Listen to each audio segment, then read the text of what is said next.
मंत्र पाठ। ओ सहनावतु सहनौ भुनक्तु सह वीर्यं करवावहै तेजस्विनावधीतमस्तु मा विद्विषावहै। ओम शांति शांति शांति। रत्नावृत्ति की 487वीं कक्षा, 8वें अध्याय के दूसरे पाद में 54 सूत्रों तक पदस्य का अधिकार यहाँ तक समाप्त हो गया था। पूछना है कुछ पीछे से? आचार्य जी, जो संध्या के मंत्र है उद्वयम तमसस्तु तमसस्परि, वहाँ पंचम्याः परावर्त्यार्थे लगेगा। हाँ, पंचम्याः परावर्त्यार्थे वो अधि के अर्थ में था और अधि का अर्थ वहां पर लिया गया था। वो परि का अर्थ अधि में था और अधि का अर्थ क्या बताया था? ऊपर। तो तमसः परि, ठीक है ना, अंधकार से ऊपर, या प्रकृति अर्थ ले लें, तमस का प्रकृति भी अर्थ होता है, उससे ऊपर, तो उसी से हो जाएगा।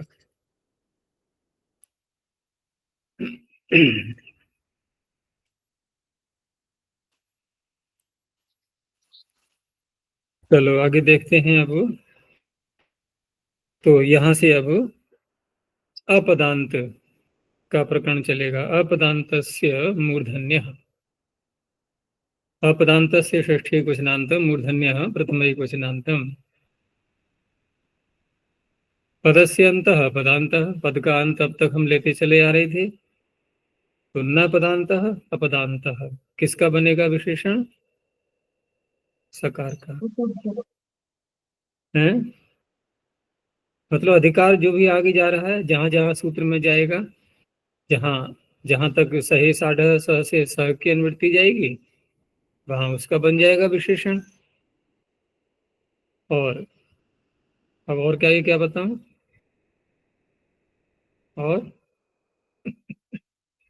और क्या जाएगा?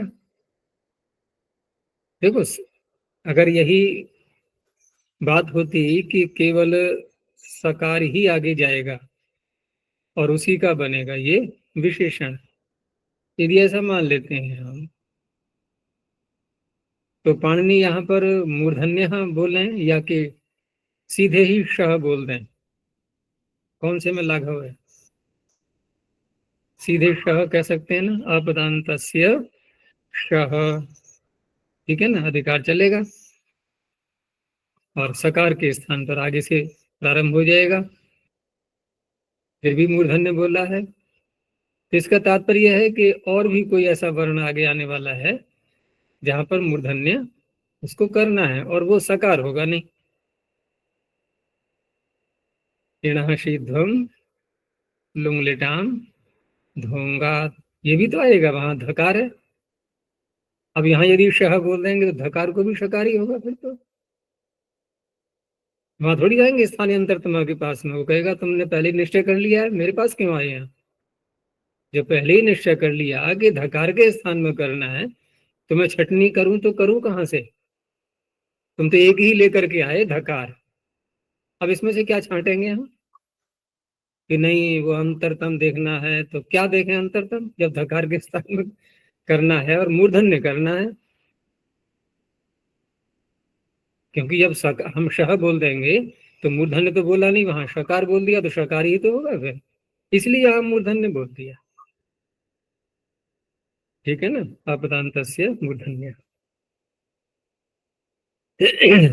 मूर्धन्य क्या होता है? प्रमुख है, यह व्यक्ति समाज में मूर्धन्य है, बोलते हैं नहीं, समाज में यह व्यक्ति मूर्धन्य है। तो मूर्धन्य का अर्थ क्या होगा वहां?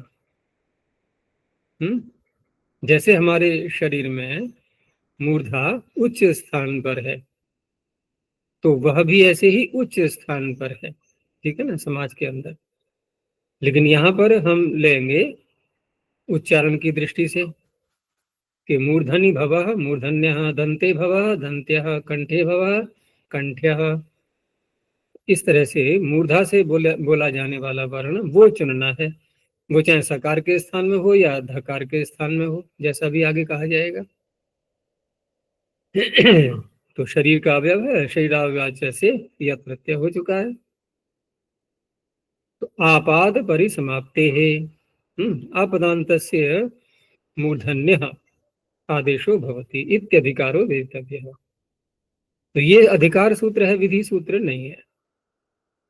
आगे के सूत्रों में जाकर के ये अर्थ को पूरा करेगा। जैसे आदेश प्रत्यय हो आगे आएगा तो वहां पर हम देखेंगे उदाहरण ये।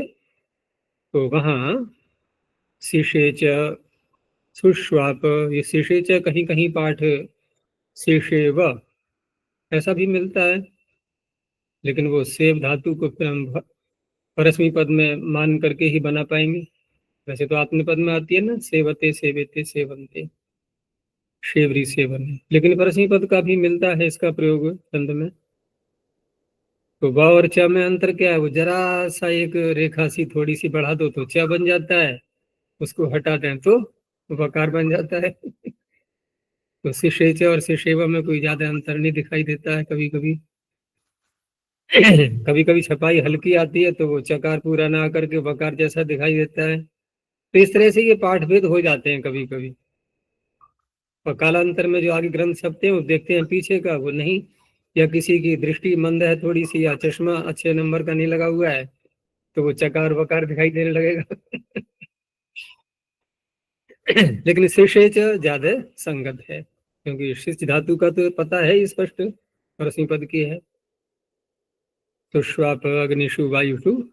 तो इस तरह से यहाँ पर जब ये आदेश प्रत्यय सूत्र में ये सूत्र जाएगा अपदांत से मूर्धन्य, तो ये अपदांत जो सकार यहाँ दिखाई दे रहा है उसको शकार कर देगा।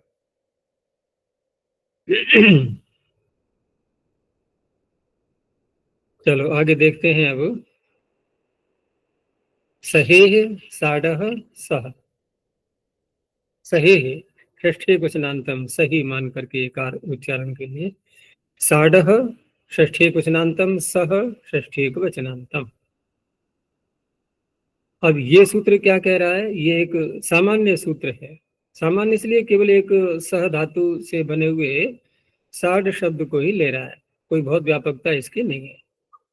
लेकिन यहाँ जो सूत्र में सह कहा गया है यही अधिकार पाद की समाप्ति पर्यंत जाएगा। तो इस तरह से यहाँ से हम सह को लेकर के आगे सर्वत्र मूर्धन्य करेंगे।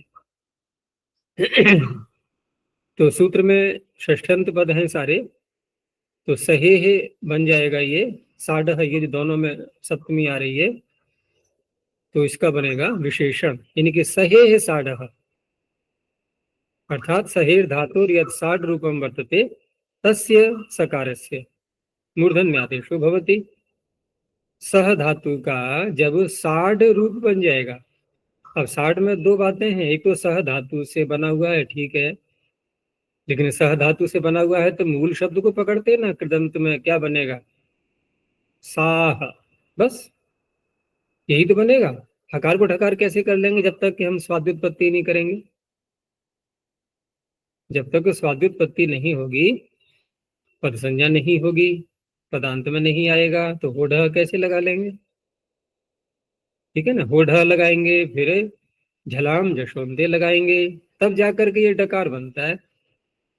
तो यहाँ पर ये भी संकेत दे रहे हैं पाणिनि कि जहां पर हकारांत रहेगा ये, वहां ये शब्द नहीं होगा, मूर्धन्य नहीं होगा। जहां जहां डकार हो जाएगा इसको वहीं मूर्धन्य होगा। अब रूप चला के देख लेना, ठीक है ना। जहां जहां डकार होगा वहां शकार हो जाएगा। इसलिए साढ़ रूप जब बन जाएगा तब इसके सकार को मूर्धन्य करेगा ये। जैसे उदाहरण दिया है इन्होंने, जलाषाढ़ तुराषाढ़ पृतनाषाढ़, सर्वत्र दीर्घ हो रहा है, जल और तुर में तो दीर्घ अन्य शामपि दृश्यते, ये दीर्घ कर लेते हैं, और प्रतना तो वैसे ही दीर्घ है। प्रतना किसको बोलते हैं? सेना को है शायद, है। तो जल, जलम सहते, ठीक है ना, जल उपपद रहते हुए सह धातु से भजोन्वी, भज धातु से कहा था अण्वी प्रत्यय, लेकिन आगे क्या सूत्र है? छंदसी सह। छंदसी सह, अण्वी के ऊपर से अनुवृत्ति ले ली, तो वेद में सह धातु से भी अण्वी प्रत्यय हो जाता है। तो अण्वी तो सर्वापहारी लोप हो जाएगा और वृद्धि होकर के बन गया साह, ठीक है ना। अब यहाँ पर ये शब्द बन चुका है, लेकिन ये डकार तो अभी हुआ नहीं। अब जब इसके रूप चलाएंगे, अभी तक तो ये जलासाह बस ऐसे ही बोला जाएगा मूल शब्द, जलाशाह नहीं बोलेंगे मूल शब्द, जलासाह। उसके बाद जब सुप्रत्यय लाएंगे और पद संज्ञा आदि कर लेंगे, तब बनेगा, तब मूर्धन्य हो जाएगा जलाषाढ़। उसके बाद फिर वापस आने, ऐसे ही तुराषाढ़, इसी प्रकार से कृतनाषाढ़। अब एक प्रश्न ये भी उठता है यहाँ कि ठीक है, यदि आपको साढ़ रूप में विद्यमान सकार को मूर्धन्य करना था, तो फिर ये सह धातु कहने की क्या आवश्यकता है? वो तो सह से ही बनेगा अण्वी प्रत्यय करके। सीधा बोलेंगे साढ़ सह, कि साढ़ ये जो शब्द है, जब डकार हो जाता है इसको तो मूर्धन्य कर लेना सकार के स्थान पर, फिर भी सह धातु बोली गई है। तो साढ़ कहीं और भी मिल सकता है क्या? है, तो साढ़ भी मिल जाएगा, क्योंकि वैयाकरण तो बड़े खुरापाती होते हैं ना। खुरापाती सुना है शब्द? नहीं, क्या अर्थ है खुरापाती का? वही खुरपी होती है ना, खुरपी। खुरपी भी एक छोटी होती है, जिसका अगला भाग जो फाल है उसका वो छोटा होता है, चौड़ाई कम होती है, और किसी की चौड़ाई अधिक होती है। जब घास को छीलना होता है तब तो चौड़े फाल वाले से छीलेंगे, जिसे अधिक मात्रा में कटे। और जब पौधों के बीच में से जो खरपतवार निकालना होता है, तो वो कैसे निकालते हैं? वो फाल छोटा होगा तभी तो निकाल पाएंगे, नहीं तो पेड़ ही कट जाएगा। जिन पौधों के बीच में से हम निकाल रहे हैं घास को, खुरापात को, उसको जो है खरपतवार को, तो वहां पर चौड़े फाल वाले से वो पौधा भी साथ में कट जाएगा फिर। तो उनकी यह छोटे छोटे फाल वाली जिनकी चौड़ाई कम होती है उनको लेते हैं, तो उससे क्या करते हैं कि जो अतिरिक्त चीजें हैं वहां से वो हटा देते हैं, एक एक करके बीन बीन के निकाल देते हैं, पौधे चमक जाते हैं। जैसे वैयाकरण क्या होता है, वो शब्दों की जो है वो खाल, बाल में से खाल निकालते हैं ना ऐसे करके, तो वो भी ऐसे करता है। तो खुरा पाती, तो इस तरह से ये शब्द बन जाते हैं। तो यहाँ पर उन्होंने क्या किया कि ये जो ड है पहले इसको बना लिया। अब ड कैसे बनाएंगे? तो डींग धातु है ही, विहायसा गतव, आकाश में उड़ना, ठीक है ना। और ड प्रत्यय तो कर ही सकते हैं ना किसी भी धातु से, या केवल जन धातु से ही होता है सप्तम्याम जनेर डः? और भी कोई उपाय है अन्य धातुओं से करने का, या केवल जन से ही होगा? वार्तिक देखो दिया है। वहीं पर एक सूत्र आता है, अन्य स्वपी। अब अन्य में तो कोई भी आ सकता है ना, तो अन्य स्वपी दृश्यते, ड प्रत्यय तो कहीं भी किसी भी धातु से कर लो, छूट दे दी है मांडनी ने। कभी नहीं रोकेंगे वो। तो हमने डी धातु से ड प्रत्यय कर लिया तो क्या बना? टी भाग का लोप करो ना, ड ही तो बना शब्द पूरा। अब ड का अर्थ क्या हो गया? पक्षी। ठीक है, अब सह के साथ में समास कर दो, सह डेन वर्तते, पक्षी के साथ में कोई है व्यक्ति, तो वो क्या हो गया? सड। वो तो हो गया सड, लेकिन बात बनी नहीं। फिर क्या करें कि और कुछ सोचो, तो कहा कि इससे नहीं बनेगा, चलो इसकी संतान को पकड़ते हैं। तो सड की संतान पकड़ी, सडस्य अपत्यम। अब यहाँ पर जब ई प्रत्यय करेंगे तो आदि को वृद्धि होगी, तो इधर बन गया साड, लेकिन अब भी नहीं बनी बात, ये तो अकारांत बन गया। तो फिर ये से पीछे बैठा हुआ है ना। हम्म यस्य तीचर से आकार का लोप कर दिया। अब ये यहाँ पर 60 बन गया कि नहीं, हलंत हो गया ये। ठीक है। अब यहाँ पर जो है, अगर ये सह धातु न बोलते तो यहाँ पर भी सकार को शकार होने लगता है। तो इस तरह से पाणिनि ने स्पष्ट कर दिया है कि अन्यत्र कहीं पर भी अपने दिमाग को जो है वो नहीं खपाना है, सह धातु नहीं रहना है। तो सहे साढ़ सह। अब यहाँ से हमें ये सहमर्षणे है, सहमर्षण सीखा वो है। भी दोनों ले सकते हैं। दूसरी कौन सी, सहमर्षण और कौन सी दूसरी?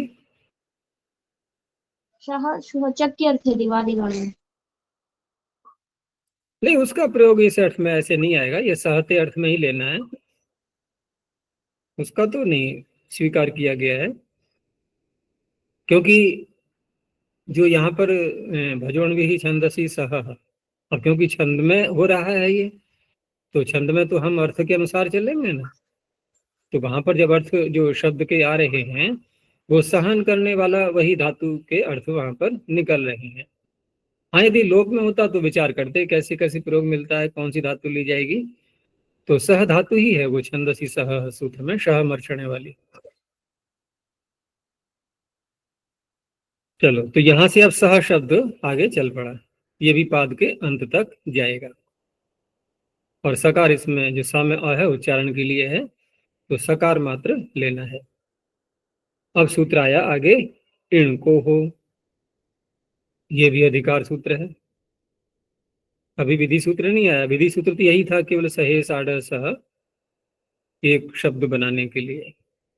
अपदांत से मूर्धन्य है, ये भी अधिकार सूत्र, इसी के साथ में ये भी जुड़ जाएगा। अब इनको हो, इनको हो पंचम एकवचनांतम। अब यहाँ पर इण और कु से कवर्ग लेते ही हैं, तो इण च कुश्च इण कु।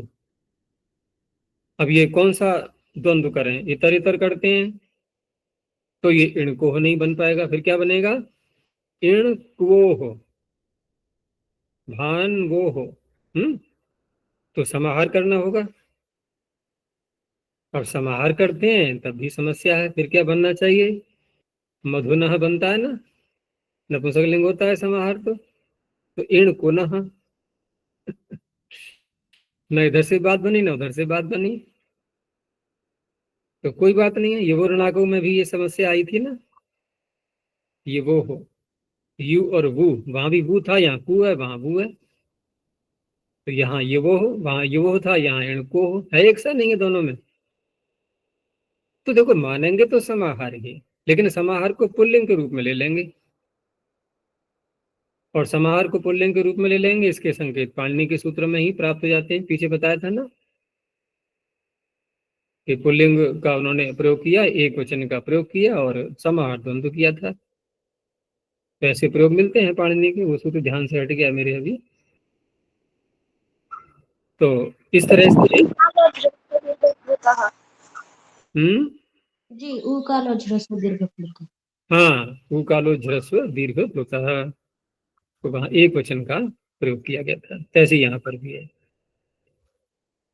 तो अब ये भी दोनों शब्द आगे के सूत्रों में जाते जाएंगे, क्योंकि जिस सकार को, जैसे हमने पीछे अभी किया था जलाशाट तुराशाट पटनाशाट में, यहाँ पर ये सकार इण और कवर्ग से उत्तर नहीं था, इसलिए उस सूत्र को तो अलग कर दिया बिल्कुल। लेकिन अब इसी नियम का पालन आगे किया जाएगा कि जितने भी आगे सूत्र आएंगे वहां जब सकार को मूर्धन्य करेंगे तो वह मूर्धन्य तभी हो पाएगा जब वह इण और कवर्ग से उत्तर आ रहा होगा। ठीक है ना, तो ये साथ में जुड़ता जाएगा।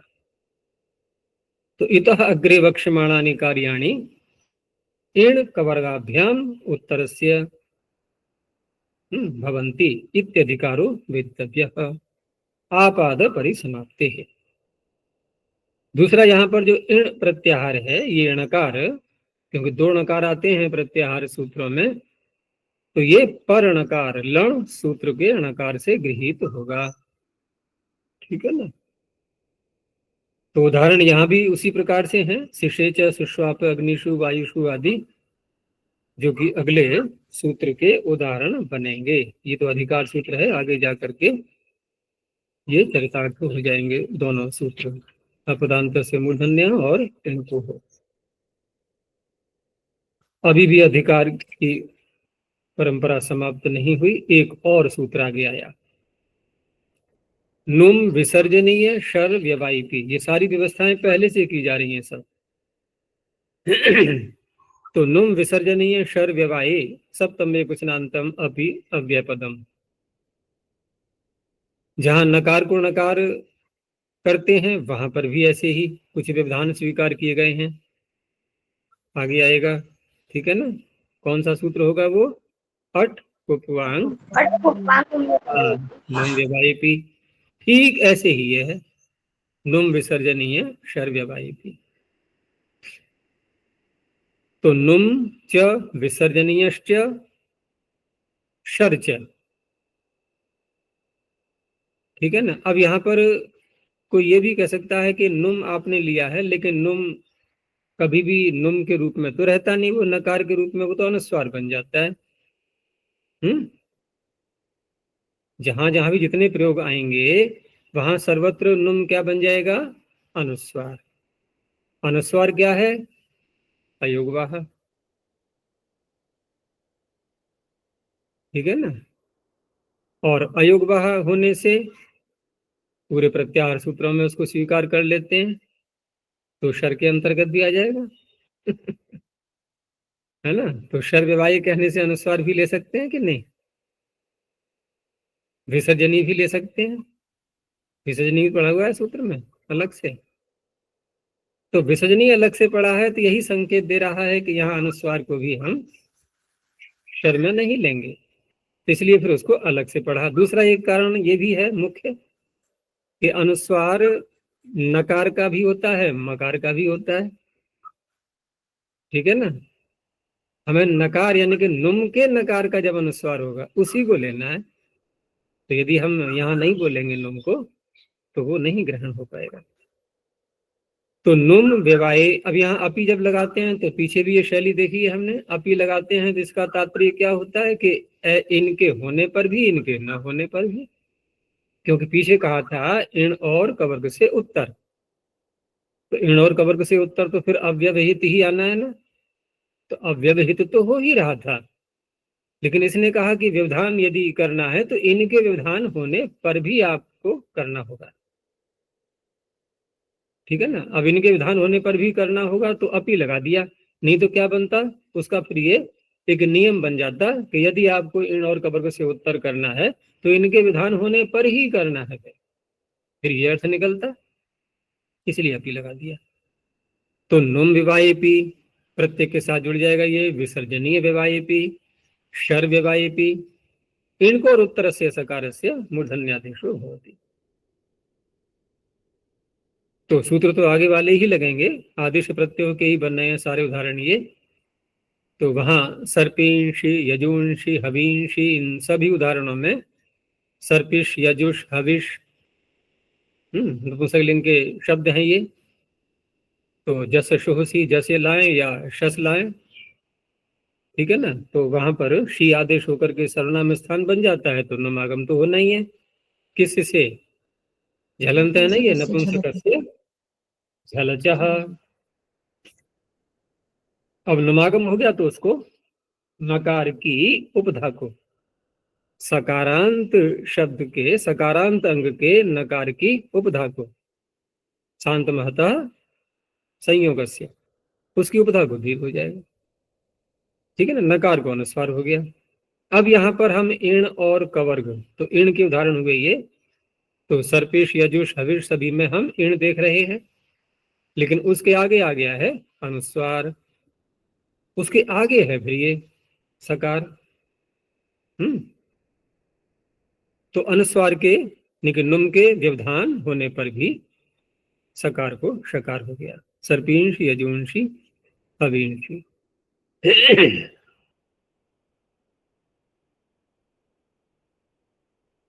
ये सकार इनमें सर्पिश, यजुष, हविष, ये आदेश का है या प्रत्यय का है,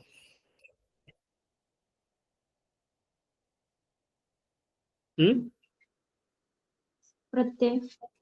प्रत्यय का, क्योंकि इसी प्रत्यय होता है ना इन सब शब्दों से उणादि कोश में जो बनाए गए हैं, इस है या उस है यजुष में, तो प्रत्यय का सकार है, ये प्रत्यय का अवयव सकार।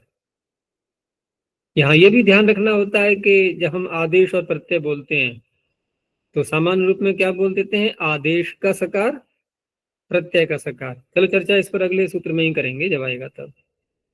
तो ये हो गया। ऐसे ही विसर्जनीय व्यवाय, तो विसर्जनीय व्यवाय तो जो उदाहरण पीछे थे वही शब्द यहाँ लिए गए। देखो सर्पिश, यजुष, हविष, लेकिन क्योंकि विसर्जनीय लाना है तो सप्तमी का बहुवचन सुप प्रत्यय लाए।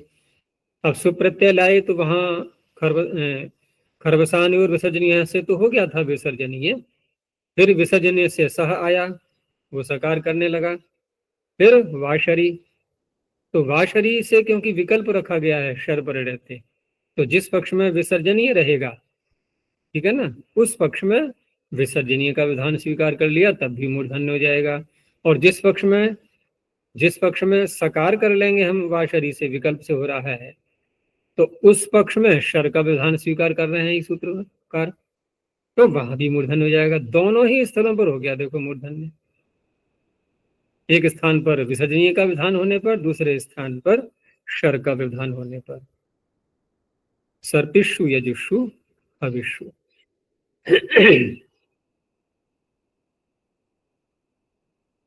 अब आया यहां से विधि सूत्र, ठीक है ना, सकार को मूर्धन्य का प्रकरण अब यहां से प्रारंभ होता है।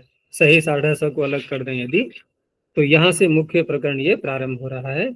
उसमें सर्वव्यापक और सबसे अधिक प्रसिद्ध सूत्र यही है, बाकी तो फिर थोड़े थोड़े विषय को लेके चलते हैं। तो आदेश प्रत्ययो षष्ठी द्विवचनांतम। अब यहाँ जब समास करेंगे तो आदेश और प्रत्यय का तो द्वंद्व समास हो ही जाना है, आदेशश्च प्रत्ययश्च, लेकिन सूत्र में दी है षष्ठी यहाँ पर। अब षष्ठी दी है तो षष्ठी अनेक प्रकार के अर्थों में की जाती है, तो वहां क्या हम दोनों शब्दों के साथ में एक जैसी षष्ठी मानेंगे या दोनों के साथ में अलग अलग प्रकार से षष्ठी का अर्थ करेंगे?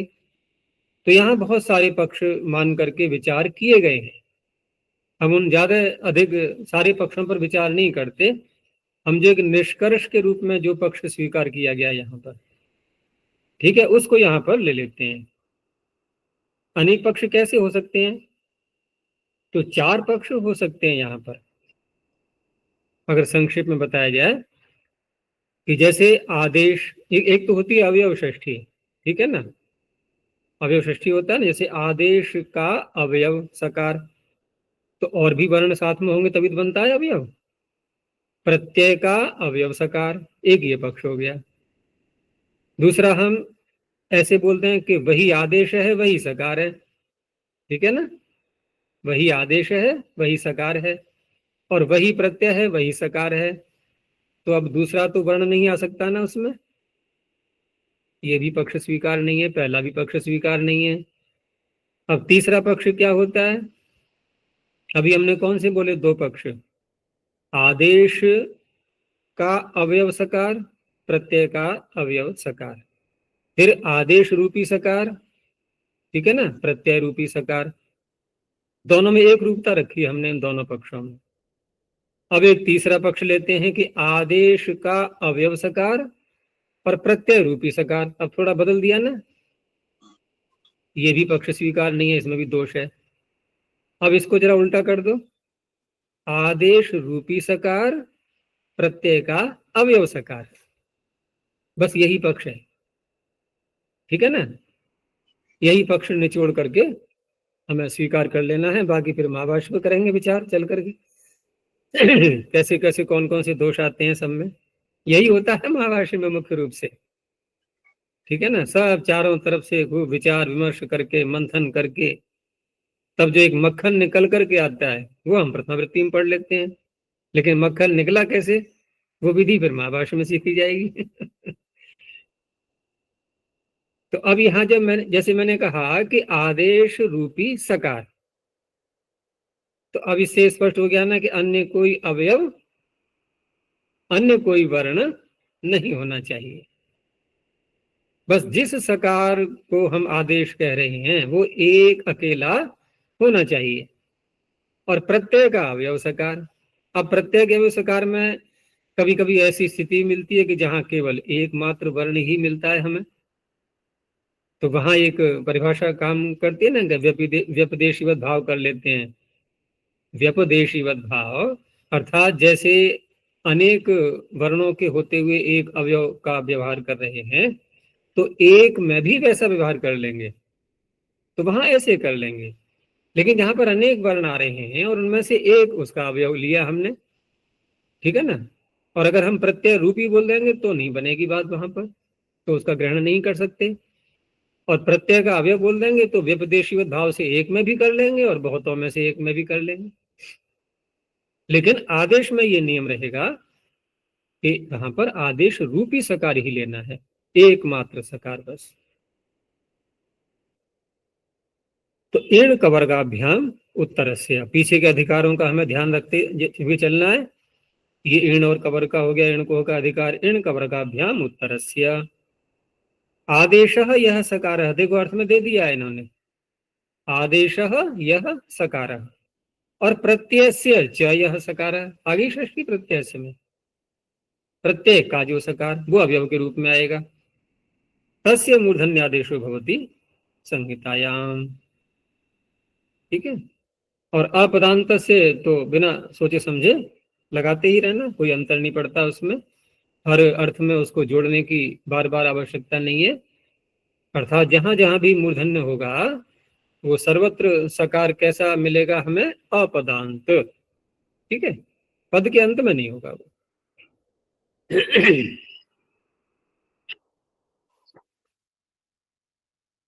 तो उदाहरण अब देख लो यहाँ पर, तो शीशेच सुश्वाप, तो शिच क्षरणे धातु से लिट लकार में णल प्रत्यय टिप के स्थान पर णल कर लेंगे और द्वित्व हो चुका है। अब यहाँ पर देखो आदेश रूपी सकार, क्या ये बात घट रही है? घटा करके भी देखो ना कैसे घट रही है। धातु क्या थी? शिच, बोलो आगे अब क्या किया था? धात्वादेशः। तो क्या किया इसने? शिच को सिच किया या शकार को सकार किया? सकार को सकार। शकार को सकार किया, तो है ना, आदेश रूपी सकार है। उसने एकार को नहीं छेड़ा, चकार को नहीं छेड़ा। अगर हम ये कहें कि पूरे शिच के स्थान पर सिच आदेश हो गया, अब तो आदेश में कई सारे वर्ण आ गए, अब तो अवयव ग्रहण करेंगे तब ग्रहण कर सकते हैं, नहीं तो हो ही नहीं पाएगा। लेकिन वहां पर शह सह, शकार को सकार हुआ है, धात्वादेश शह सह, तो सी शेच। अब ये सी में ई है पीछे अभ्यास में, ये मिल गया इसको इण, और अपदांत में भी है, ठीक है, सारी बातें घट गई। सुश्वाप, ये श्वप शय धातु से, ठीक है। अभ्यास में संप्रसारण किससे करेंगे? लिट्यभ्यासस्य भविष्य।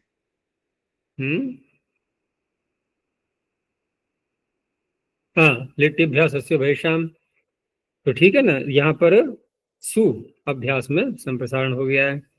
इसके आगे जो आता है वो चंग में करता है, स्वापेश चंगी, ठीक है ना। तो सुश्वाप, अब प्रत्यय का देख लेंगे। प्रत्यय में हमें क्या देखना है? प्रत्यय में दोनों बातें ले सकते हैं एक ही अर्थ को कह करके, प्रत्यय का अवयव सकार। अब वहां पर चाहे अकेला हो, चाहे दुकेला हो, चाहे तकेला हो, कैसे भी कह दो। तो अग्निशु, वायुषु, कर्तृषु, फर्तृषु, तो यहाँ पर प्रत्यय संज्ञा कितने की है? सु, सकार भी है उकार भी है, हो गया देखो उसका अवयव, उसको मूर्धन्य हो गया।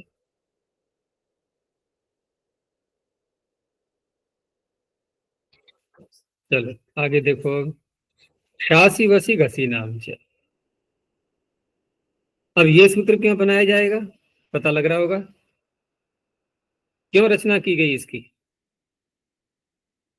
पिछले सूत्र से प्राप्त नहीं था इसलिए की गई, क्योंकि अन्य तो सारी शर्तें जो की त्यों हैं, इण और कवर्ग से उत्तर भी होगा, ठीक है ना, अपदांत भी होगा, सारी बातें मान ली, लेकिन शास वस घस न तो ये आदेश है और न ही ये प्रत्यय है। घस में कोई कह सकता है तो आदेश, घस धातु अद के स्थान पर घस आदेश होता है नहीं, लेकिन फिर घसलरी अदने से कैसे बनाएंगे रूप? अब यहां दोनों आ जाएंगी, ठीक है ना।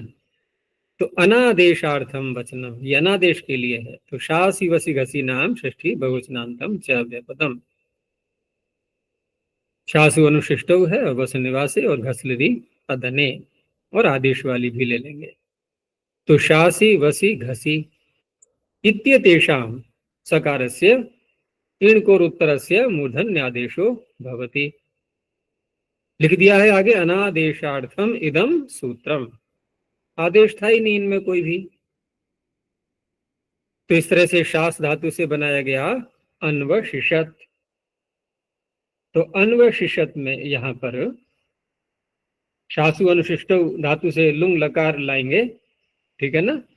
और लुंग लकार में अनु तो उपसर्ग है, हमें रूप बनाना है अशिषत। तो चिली आएगा। अब चिली आएगा तो क्या करेंगे? चिली के स्थान पर उसी प्रकरण में पहुंच जाओ, चिली लुंगी चिल्हे सिच वाले प्रकरण में। तो वहां चिली के स्थान पर क्या सिच करेंगे या कुछ और कोई सूत्र है वहां आगे? तो वहां सूत्र है सर्ति शास्ति अर्ति, सर्ति शास्ति अर्ति भ्यश्च, इससे चिली को अंग हो जाएगा। तो अडागम शास धातु आगे चिली को अंग हो गया है, उत्तिप का तकार है, ठीक है। अब इसी अवस्था में इकार शास के उपधा को इकार हो जाएगा। शास इत अंग हलो हो, अंग परे होता है या हलादि कितने परे होंगे तो ये इकार कर देगा। तो अशेष अत। अब इस सूत्र ने कहा कि आपका जो सकार है ये शास धातु में, ये शास इदंग हलो सूत्र लगाने के बाद इण से उत्तर आ गया कि नहीं? जब तक शास इदंग हलो नहीं लगा था तब तक ये सूत्र नहीं लग पाता, इसलिए उसको हमने पहले लगा लिया। अब इण से उत्तर आने के कारण से इसने मूर्धन्य कर दिया अशिषत, अन्वशिषत, अन्वशिषताम, अन्वशिषण। ऐसे ही शिष्ट शिष्टवान में भी, ठीक है ना, वहां क्ता प्रत्यय है, वहां भी शास दंगलो लग जाएगा। तो जब शास दंगलो लग जाएगा उसके बाद ही ये लगेगा फिर शासी वसी घसी नाम से।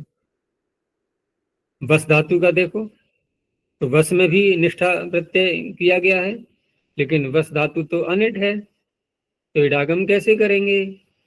कोई और सूत्र की सहायता लेनी होगी। तो वसति क्षुधो हो इट, वसति क्षुधो रेट, ठीक है ना, इससे इडागम हो जाएगा। संप्रसारण तो करने का सूत्र है ही वचिस्वति, तो संप्रसारण करने के बाद करें मूर्धन्य या उससे पहले करेंगे? मूर्धन्य आदेश शासी वसी हाँ होने पर होगा, क्योंकि इण से उत्तर लाना है। अभी तो वकार अ से उत्तर था वो, तो उषितः उषितवान उषित्वा युक्त्वा प्रत्यय का हो गया। ऐसे ही घस धातु का है, तो जक्षतु जक्षु। अब जक्षतु जक्षु में ये अद धातु से यदि बनाते हैं तो लिट लकार करके, और घसली आदेश किससे करेंगे? लिटि अन्य तरस्याम, लिट्यन्य तरस्याम, उससे घसली आदेश हो जाएगा, ठीक है ना। तो घस और अतुस अब द्वित्व कर लिया हमने, लेकिन उससे पहले ही गम हन जन खन घसाम लोपह किंगित्यनंगी, ठीक है ना, इससे आकार का लोप भी कर लेंगे। तो घकार सकार रह गया केवल। अब द्वित्व करना है हमें, तो कैसे करेंगे? तो द्वित्व करने के लिए फिर द्विर्वचन से स्थानिबद्ध हो जाएगा जो आकार का लोप किया था। तो घस घस घस और घकार सकार, ठीक है ना, और आतुस। अब यहाँ अन्य सारे कार्य करके घ को झ, फिर झ को ज, ठीक है ना। और अब यहाँ पर जो जो हमें घकार आगे दिखाई दे रहा है, घकार और सकार अभ्यास के आगे वाला भाग, तो घकार को यहाँ पर क्या करेंगे? पहले ककार कर लेंगे खरीचे से, अब ककार जब कर लिया तो उसके आगे जो सकार है ये किससे उत्तर आ गया? कवर्ग से उत्तर। इन और कवर्ग से उत्तर चाहिए था। अब इसको यहां मूर्धन्य अब हो पाएगा, इससे पहले कहीं कोई यह अवसर नहीं था मूर्धन्य होने का, यहां मूर्धन्य हो गया। तो जक्षतु जक्षु। ठीक इसी प्रकार से घसलिरी अदने से बनाएंगे तब भी ऐसा ही बनेगा। यह अंतर आएगा? कोई अंतर नहीं आएगा। वहां पर हमें लिट्टिन त्रस्याम नहीं लगाना है, बस यही तो है, बाकी सब कार्य वही होने हैं घसलिरी अदने के ही। अक्षन एक और दिया उदाहरण, अक्षन नमी मदंत पितरः। तो अक्षन में ये है लुंग लकार का।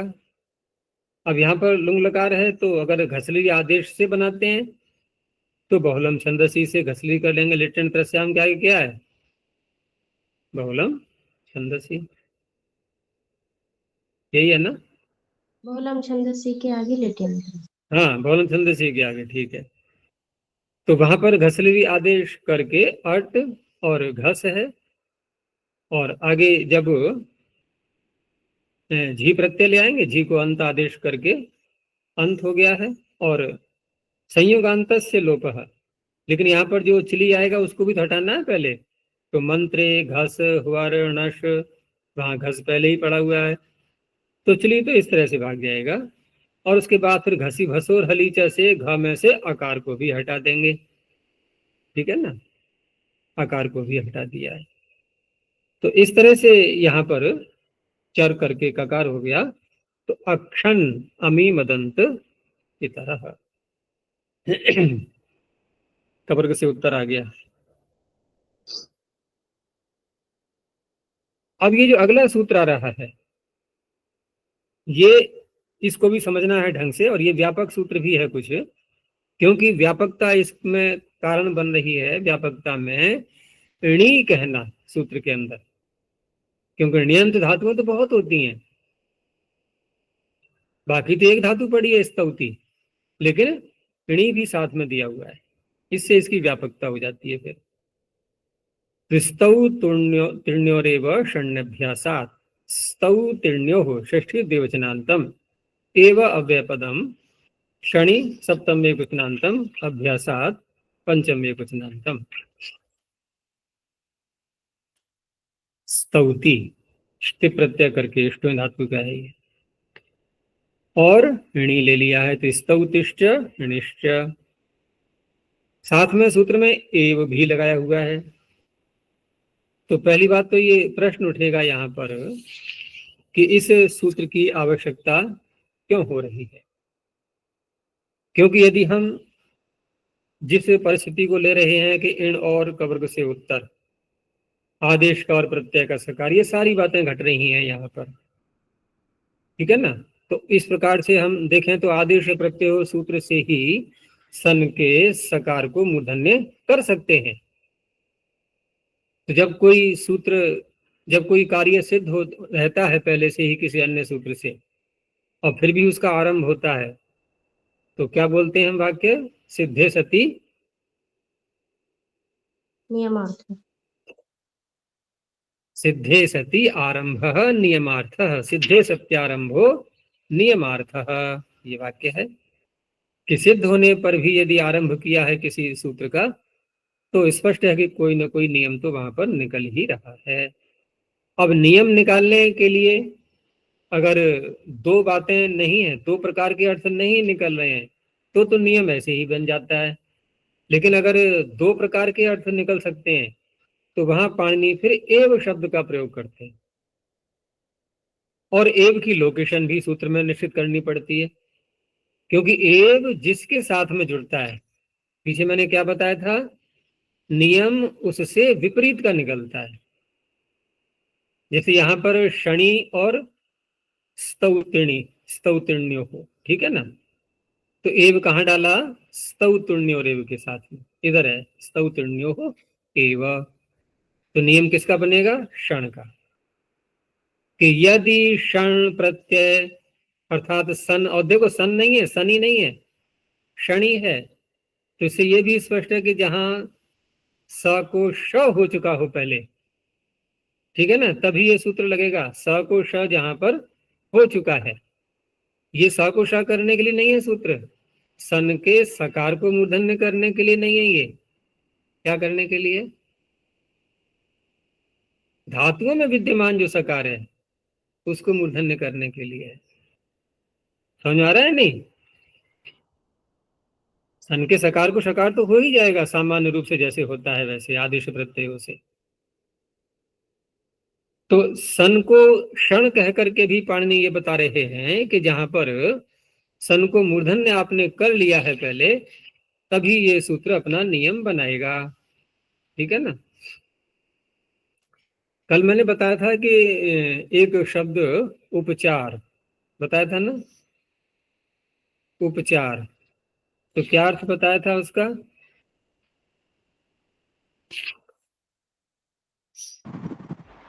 उपचार बोला था ना कल? सकार शकार। हाँ, सकार और शकार को जहां पर मूर्धन्य करते हैं, उपचार। चलो, तो वो ध्यान रखना उसके लिए। तो यहाँ अब इसका देखो सूत्र का अर्थ कैसे बनेगा कि सूत्र में अभ्यासात शब्द भी दिया हुआ है, उधर से इणकोह भी आ रहा है। तो इणकोह में कबर का तो संबंध यहाँ नहीं जुड़ता है, इण का ही संबंध जुड़ पाता है। तो अभ्यास में जो पंचमी आ रही है अभ्यासात, उधर इणकोह में पंचमी है, तो अब अभ्यास के साथ में हम इण को जोड़ेंगे कि अभ्यासाद इण उत्तरस्य। इण में कहाँ देखना है? अभ्यास में। ठीक है, एक तो ये बात स्पष्ट हो गई कि अभ्यासाद इण उत्तरस्य। अब जिनके स्थान में शत्व करना है वो षष्ठी में यहाँ पर दिया हुआ है स्तौ तिण्यो हो, तो स्तौ तेर नियंता नाम च, इन्हीं को करना है शत्व।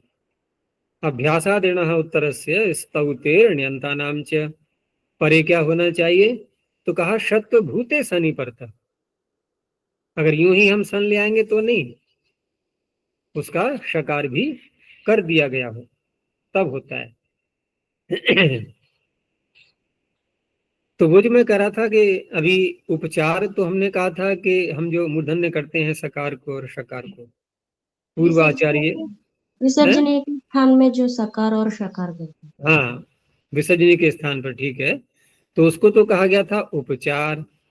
एक शब्द और आता है जिसको पूर्व आचार्य बोलते हैं विनत। विनत नहीं सुना होगा अब तक, है ना? उपचार भी नहीं सुना था। तो विनत शब्द का अर्थ पूर्व आचार्य लेते थे कि जहां पर शत्व और णत्व दोनों को मिला करके, दोनों को मिला करके, शत्व और णत्व दोनों को मिला करके विनत संज्ञा होती है। ठीक है ना? तो यहाँ हम ये प्रश्न करेंगे कि क्षण में आपने विनत क्यों बोला, अर्थात शत्व करके क्यों बोला है, उसकी क्या आवश्यकता थी? तो स्पष्ट है कि जहां पर शत्व नहीं होगा सन में, वहां ये सूत्र नहीं लगेगा। ठीक है ना? वहां ये सूत्र नहीं लगेगा। जैसे हम स्था धातु को ही ले लें, आगे सूत्र आएगा, तो वहां पर तिष्ठा सती बोला तो स को श हुआ है क्या? नहीं हुआ ना। तो ऐसे स्थलों पर तो वहां ये सूत्र नहीं लगेगा। तो इस तरह से यहाँ अर्थ बनेगा कि अभ्यासादिण उत्तरस्य स्तौतेर नियंता नाम च शब्द भूते सनी पड़ता। ठीक है ना? आदेश सकारस्य।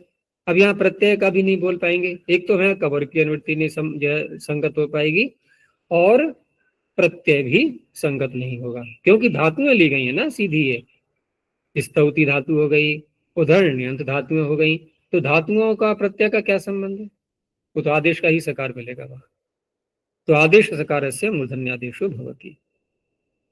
अब देख लो उदाहरण, तुष्टुषति। तो ये तो हो गया स्तौति का, ये हमें नियंत नहीं लेना है, ये तो केवल एक सामान्य रूप से भी जब इसका प्रयोग करेंगे सन प्रत्यय करके बिना अनिच किए हुए, तो वहां पर भी मूर्धन्य हो जाएगा। तो स्तु धातु से जब सन प्रत्यय किया है, जनक माम शनि से दीर्घ भी कर लिया है, द्वित्व भी कर लिया, ये सारे काम हो चुके हैं, और सन के सकार को भी मूर्धन्य आदेश प्रत्ययों से कर लिया है पहले। अब स्थिति देखो क्या है, तू, स्तु और क्षति। तू स्तु, अब तू स्तु की बात हो रही है, तो यहां भी तो आदेश प्रत्यय लग रहा था, यहां भी आदेश प्रत्यय लग रहा था, लेकिन सिद्धे सती आरंभो नियमार्थ। अब ये नियम हो गया ना स्तु धातु के लिए कि अन्यत्र नहीं करेगा ये। तो इस तरह से यहाँ पर अब ये जो अभ्यास में इण आ चुका है, उससे उत्तर आदेश का सकार, स्तु धातु में शकार को सकार किया ही था, धातु आदेश से आदेश का सकार है, उसको मूर्धन्य हो गया तुष्टु शति। ठीक ऐसे ही ण्यंतों में भी अब यहाँ पहले हमें अनिश करना होगा, 2 बार धातु संज्ञा भी करनी होगी सनात्यंता धातु से। तो शिच क्षरण धातु से पहले अनिश कर लिया है, गुण आदि करके सेची, सेची धातु सनात्यंता धातु। अब सन प्रत्यय लाएंगे, सन प्रत्यय लाएंगे, इडागम भी होगा, गुण आयादेश और द्वित्व आदि कार्य करेंगे। तो द्वित्व करेंगे तो णव कृतम स्थानीवत हमने बना लिया से चई श, यहां तक बना लिया से चई श, ठीक है ना। अब जब द्वित्व करेंगे तो नीच पर रहते हमने क्या कर लिया था, हमने गुण कर लिया था, अयादेश कर लिया था। तो द्वित्व करते समय हटाओ सारी चीजें, ये पहुंचा वहीं पर पूर्व काल में, ठीक है ना। तो पूर्व काल क्या था, सिच, तो सिच को द्वित्व करना, तो सिच से चईश, सी से चईश, ये स्थिति बन गई है। अब यहाँ पर सिसे चईशा में षत्व भूत सन भी विद्यमान है, अभ्यास में इण भी आ चुका है, उससे उत्तर आदेश का सकार भी है, उसको मूर्धन्य कर दिया सी शे चईशति। ऐसे ही संज धातु से भी ठीक इसी प्रकार से संजय शति, अर्थ क्या बनेगा, सिषे चईशति, सिंचन करवाना चाहता है, करना चाहता है नहीं, करवाना चाहता है। सिंजय शति आलिंगन करवाना चाहता है या जुड़वाना चाहता है। सुश्वापयिषति सुलाना चाहता है, ठीक है ना। इस तरह से उदाहरण बनेंगे। तो नियम समझ में आ गया ना, कि अर्थात यदि सन को शन करने के पश्चात आदेश अभ्यास से उत्तर यदि कहीं पर आदेश और इसका आदेश के सकार को शकार करना है तो इन्हीं धातुओं को होगा, अन्य को नहीं होगा। ये स्पष्ट हुआ, अन्यों को नहीं होगा। तो अब यदि अन्य धातु हम ले लें कोई भी, जैसे इसी सिच धातु को ही ले लो, तो सिच धातु से हमने णिश प्रत्यय नहीं किया है, ठीक है ना, केवल सन किया। णिश प्रत्यय का उदाहरण लिया था अभी हमने, कौन सा, सिषे चईशति। अब णिश को हटा दो, केवल सन ले लो, तो सिच और सन द्वित्व कर लो, चलो ठीक है, सी सिच स। क्या यहाँ सच सन के सकार को मूर्धन्य हो जाएगा, नहीं, वो तो हो जाएगा, सन के सकार को तो मूर्धन्य हो जाएगा, क्योंकि सिच के चकार को ककार कर दो पहले और कवर्ग से उत्तर आ गया वो। तो सी सिक श, क्या यहाँ पर अभ्यास में इण है कि नहीं है, क्या उससे उत्तर आदेश का सकार है कि नहीं है, तो लगाओ ना आदेश प्रत्यय, वो नहीं लगेगा। आ गया नियम समझ में। बस क्या रूप बनेगा, सिसिक्षति, सींचना चाहता है और सिंचवाना चाहता है किसी और से, तो शिषे चईशति, अब मूर्धन्य हो गया। ये नियम का प्रभाव है। ऐसे ही अन्य धातुओं में सर्वत्र ले लेंगे, जैसे शोय अभिषवे है तो सुसुषति, नहीं तो सीधा बनना चाहिए था सुषुसति, तो सुसुषति ऐसे बनेगा, ठीक है ना। और वो जो मैंने कहा था कि एव शब्द जो लगाया गया है, तो नियम किसके साथ में बनेगा, कि क्षण परे रहते ही ये नियम लागू होगा। अगर क्षण की बात नहीं आ रही है तो उस अवस्था में ये नियम नहीं लगेगा। तो ये एव का निर्धारण का ये भी स्पष्ट हुआ है कि इसीलिए स्तव चिह्नों के साथ में जोड़ा गया है इसको, ठीक है। बाकी और विस्तार फिर देखेंगे, अभी इतना ही समझ लो कि सिद्धे सति आरंभो नियमार्थः। तो ये भी बहुत मुख्य सूत्र है इस प्रकरण में। चलो आगे देखो। सह स्विदि स्वदि सहीनाम च। सह प्रथमैकवचनान्तं स्विदि स्वदि सहीनाम षष्ठी बहुवचनान्तं च व्यपदम।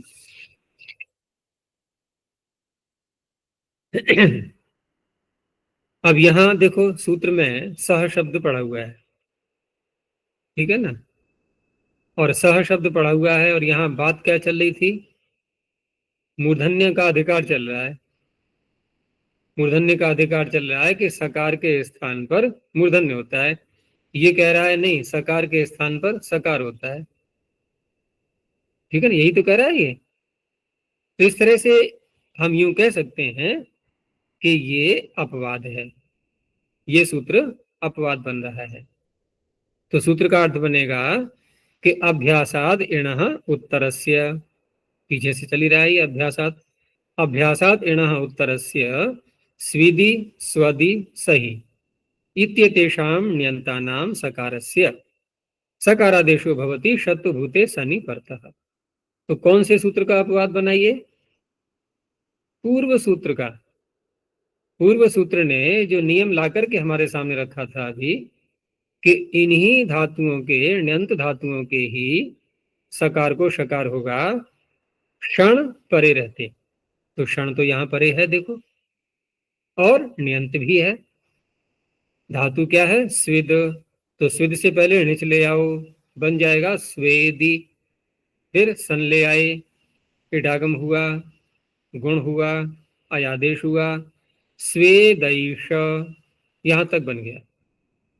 अब द्वित्व किया, णवकृतम स्थानीवत भवति, ठीक है ना। तो स्विद को द्वित्व किया, अभ्यास में सी रह गया, तो सी स्वेदैष।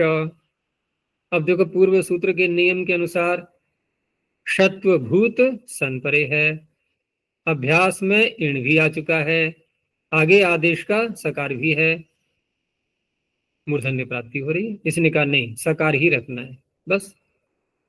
तो शिष्वेदैषति, ठीक इसी प्रकार से शिष्वादैषति, सहमर्षणे धातु से शिशाहैषति। तो तीन धातु हटा दी गई, उस नियम से बाहर कर दी गई है। बस इन दोनों सूत्रों को मिला करके ये पूरा हमारे सामने एक चित्र आ चुका है कि कहां कहां कैसे कैसे हमें शत्व करना है। और हम अगर वैसे देखें एक निष्कर्ष के रूप में, तो इस पूर्व सूत्र से हमें क्या पता लगता है कि कहां शत्व नहीं करना है। भाई सिद्धे सती आरंभ नियमार्थ है ना। अब कोई यदि ये सूत्र भूल भी जाता है, स्तौतिर्ण्योरेव तो शत्व करने में तो कोई बाधा उसको नहीं आनी चाहिए। वो तो आदेश प्रत्यय लगा के अपना काम पूरा कर देगा, क्योंकि देखो मैंने कितनी अच्छी प्रकार से सिद्धि की है। लेकिन जब उसके सामने रखा जाएगा कि यहां पर शत्व क्यों नहीं हुआ, अब वो आदेश प्रत्यय देख रहा है कि ये तो घट रहा है, यहाँ पर ये शत्व नहीं हो पा रहा है, और ये सूत्र का पता है नहीं, तो अब उत्तर नहीं दे पाएगा। तो इसलिए इस नियम से हमें यह पता लगता है कि कहां पर मूर्धन्य, कहां पर शत्व नहीं होना है, ठीक है ना। ण्यंत धातु में मुख्य रूप से, बाकी स्तुति तो एक ही धातु थी, स्तु धातु, लेकिन ण्यंतों में हमें कहां पर शत्व नहीं करना है वो उससे पता लग जाता है। ठीक है, तो ये यहां तक ये हुआ। अब आगे आगे जो है ये भी एक अधिकार सूत्र चलेगा, ठीक है ना। और ये अधिकार किस तरह से हम आगे इसको चरितार्थ करेंगे ये कल को देखेंगे, अभी यहीं तक रखते हैं। प्रणव ध्वनि।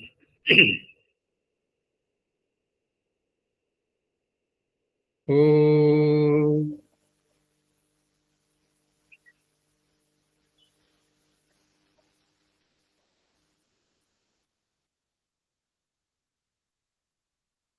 ओ